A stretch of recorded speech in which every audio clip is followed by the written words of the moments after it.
My name is Khansa, and I'm actually a student in the IB program here in Pakistan. I'm actually interviewing, as you know, on behalf of Simply Neuroscience, which is a student-led international organization. And the project that I'm specifically a part of is Humans of Neuroscience, which is an initiative dedicated to sharing the stories of amazing people like yourself behind the scenes of psychology and neuroscience. Okay, so I'm just gonna start with a fun little icebreaker. Just tell me a fun fact about yourself, Ashmita. Fun fact about myself is that I was actually born on Mother's Day, which is really cool because my mom wasn't a mom before I was born. So Oh like wow. the day I was born, she became a mother, which is That's really cool. that is actually really cool. Interesting to Yeah. hear. So the first question is, what are your current involvements as a rising high school senior in the field of psychology or neuroscience? So I am a mental health advocate. So I've done a lot of work in like the field of mental health and psychology and working with a lot of organizations and a lot of people in destigmatizing mental health, raising awareness for it, continuing to educate people on it. And, I've worked on like a more personal individual level and also on like a statewide policy-based level, working to push legislation and really make change in the field of mental health. And I think that has allowed me to get a lot closer in the field of psychology, because they're so interconnected. And learning more about mental health has given me a lot of passion for understanding psychology and the way the brain works.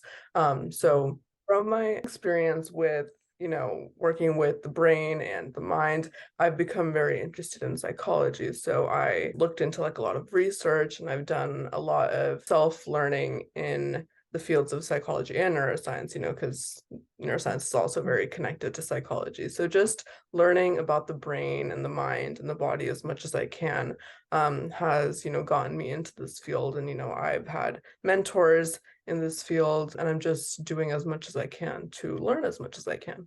Oh, of course. Yeah, I definitely agree. Learning, that's like the main step of, having a passion, just learning as much as you can. The second question I'd like to ask is, how has your personal experience influenced the advocacy work you've done on mental illness and your psychology research? So I do have lived experience with, mental health challenges, and I think that's really my starting point for advocacy. That's kind of how I got the passion to get into the field of advocacy. So it definitely played a very big part in, where I'm at today and who I am as a person today. And I think me going through those experiences myself really showed me the lack of education there is in mental health, the lack of awareness, and the amount of stigma that there is surrounding it. And it really drove me to want to make a difference so that other people wouldn't have to experience the things that I had. So I think that's kind of my starting point. And then from there, my experiences with mental health continued to inform my work in the field. And obviously, I could learn so much about the brain from my own experiences. So it was really a very eye-opening thing to learn more about myself while also being able to help other people. No, definitely. That makes sense. I think once you start researching on yourself more, you find your passion. So, did you have a role model or a source of inspiration throughout your work as a youth advocate for mental illness and suicide prevention? Yeah, I definitely did. So one of the people that really got me into mental health advocacy and really brought me to where I am today is a person named Crystal Widodo. They are a huge mental health advocate like myself, and I think they really opened me up to, organizations, mental health organizations, and really getting involved in the work itself. And through them, I was able to, get opened up to many opportunities, including like speaking at conferences and webinars. And, just their guidance has helped me so much in becoming a very cautious and aware advocate more than just like kind of going blindly into it. I think they Yeah. really, really helped me become the best that I could be, and very, very grateful for them. Thank you for that response. The next question I'd like to ask is, what word of inspiration would you like to give all their high school or even middle school students? Because your passion for neuroscience or psychology can start as early as even elementary school. And so basically, what word of inspiration would you like to give these students who are also interested in neuroscience? Yeah, I think the biggest inspiration that, I live by, is just follow your passions. And, if you have the passion for something and if you really want to learn about it or you want to get involved in it, don't wait to get started thinking that, maybe I'm not old enough or maybe I should wait until this to get started. Just get involved as soon as you can because, if you have the passion for it, that's really all you need to keep you moving forward. And I think having that passion will allow you to start learning about it, not just because you have to, but because you want to. And I think being able to have a passion and also learn a lot about it can get you very, very far in whatever field it is that you're interested in.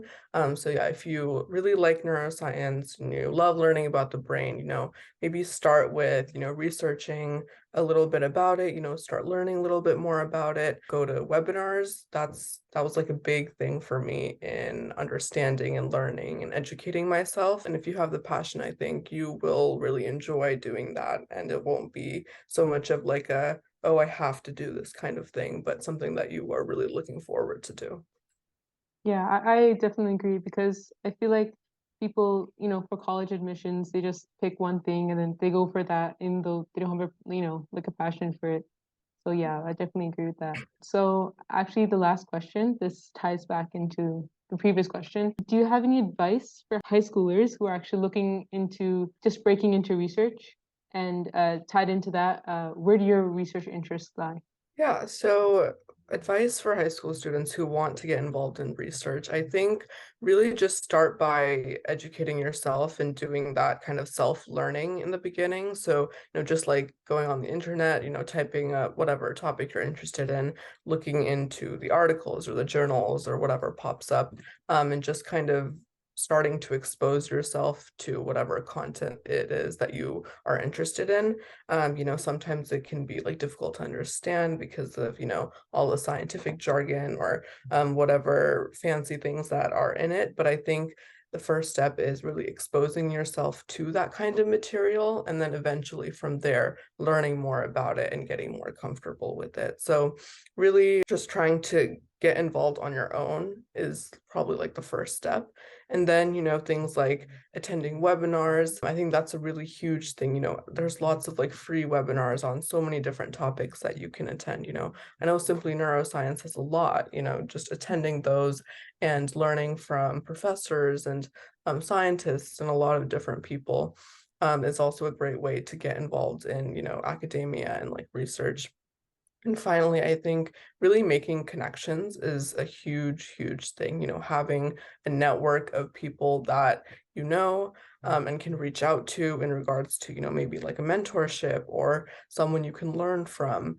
And I think being able to have those people on your side and really learning a lot from them, whether it be like professors, teachers, maybe like a physician, just being able to learn from them like firsthand is a really, really great way to get involved in the research aspect and also like a more practical aspect as well. So that's kind of how, if you want to get involved in research, that would be my advice.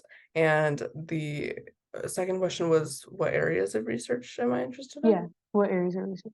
Yeah, so for me, I think it would mainly be, neuroscience and psychology and just learning about the brain. But recently, I've also been interested in how the brain connects to the body. So, like a more physiological side to it. So, definitely connecting the brain and the body, and just learning about how that affects yourself on a personal level, relationships and, all different aspects.